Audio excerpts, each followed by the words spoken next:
Okay, chicos y chicas, have a new slide, a new presentation here para ustedes, tener y hay. Okay, so first of all, in the intro, we talked about subject pronouns. Your subject pronouns go right here in the first blank. Subject pronoun is I, you, he, she, you formal, we, you all, they, and you all. So take a moment on a piece of scrap paper, see if you can go ahead and list these subject pronouns. Hit pause if I go too fast for you. Next, I have up here my infinitive to have. Fill in this blank. What does to have mean in Spanish? How do you translate that? Now you're going to take this infinitive and you're going to put it in this chart. That process is called conjugate. So take tener and conjugate it into this chart. These three will have the same words. These two will have the same words. These two will have the same word. And the last ones will have the same words. Take a moment, take your infinitive and conjugate it. Okay, I'm going to click to the next slide. If you're still working, hit pause. Okay, so here's the first part of the chart. We have yo, tú, él, ella, usted. These are subject pronouns. Then we have tener, that's our infinitive, and we're going to start conjugating. Tengo, tienes, and if you don't want to write tiene 3 times, just draw like one of those little shapes right there or a point arrow and just write tiene. So tengo, tienes, tiene. And the second side is nosotros, nosotras, vosotros, vosotras. Take that in, switch it to a V. Ellos, ellas, ustedes. And now to conjugate tener, it's tengo, tienes, tiene, tenemos, tenéis, tienen. Again, you don't have to write it every single time. You can just put like a little arrow thing and just write it once. Okay, so the first one I told you how you can use tener to ask someone their age. Okay, so we're going to ask, how old are you? Now notice how we do these questions. To say how old, actually you're going to ask, how many years do you have? For how old is your sister? How many years does your sister have? And for how old is your mom? How many years does your mom have? So, first one, ¿cuántos años tienes tú? How many years? Since years is año, I have it plural. It's a masculine. It's going to be cuántos. ¿Cuántos años tienes tú? Now, we talked about when we ask a question, you swap the order, okay? So it's going to be tienes tú. Now, really, you don't have to put tú there, okay? Because tú only goes with tiene. So you just say, ¿cuántos años tienes? That's like how we go, ¿cómo estás? Or ¿cómo estás tú?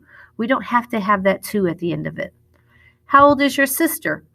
¿Cuántos años tiene tu hermana? How many years has your sister? Okay, so how many years has your sister? Now, following this one, ¿cuántos años tiene tu hermana? Try this one on your own. How old is your mom? Hit pause if you need more time.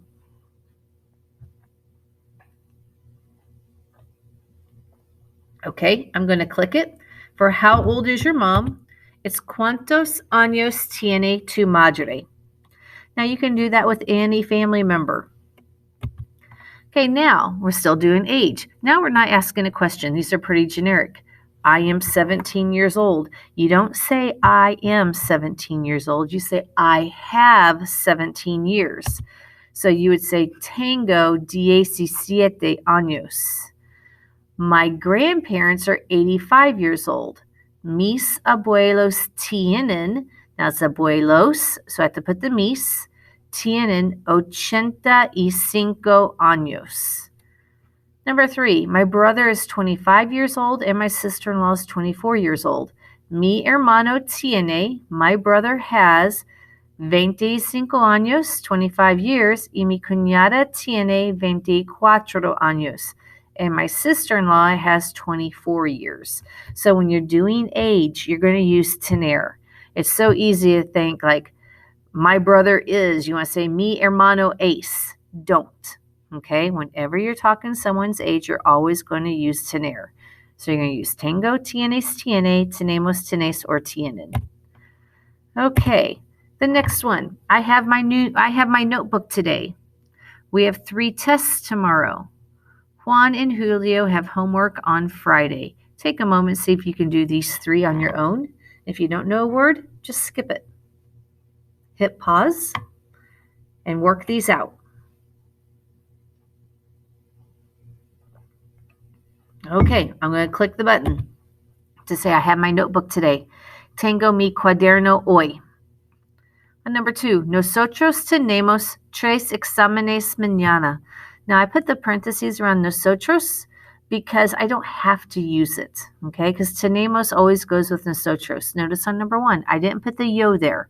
I can put the yo or not. But on number 3, I have to put Juan and Julio's name there. So Juan y Julio tienen tarea el viernes. When we're saying on a day, we're not going to use en, we have to use el. So they say literally, Juan and Julio have homework the Friday. Okay, we also worked with I. This is one of your special verbs. First one in your verb chart section. There is, there are. Asking a question. I, is there, are there? Now notice this is a special verb because it doesn't go into a verb chart like tener does, okay? So let's try these. There are 29 students in my Spanish class. There is a test, or is there a test on Wednesday? And there are 77 grandchildren in my family. So take a moment, hit pause, and work on these 3.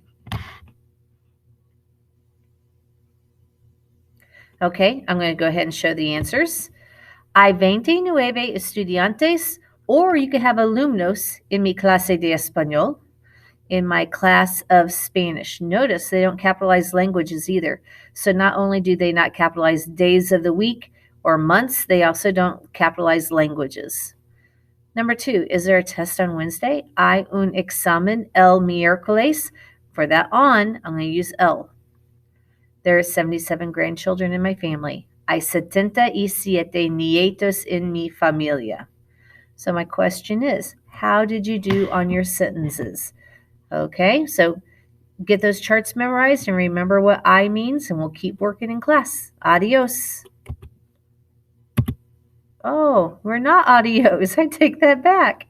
Lo siento. I thought that was the end of it. Okay, so my next questions. Is there a pencil on your desk? Are there girls in your class? There are not any, which we say in English, they don't have it in Spanish. There are not windows in the class.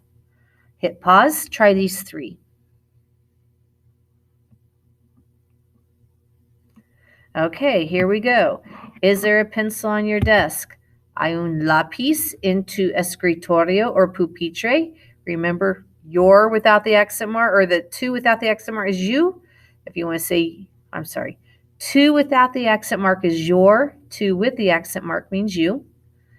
Hay chicas or muchachas en tu clase. And no hay ventanas en la clase. Okay, folks, I know for sure that is the end of the video. Okay, well, we're going to keep working on these in class. Adios.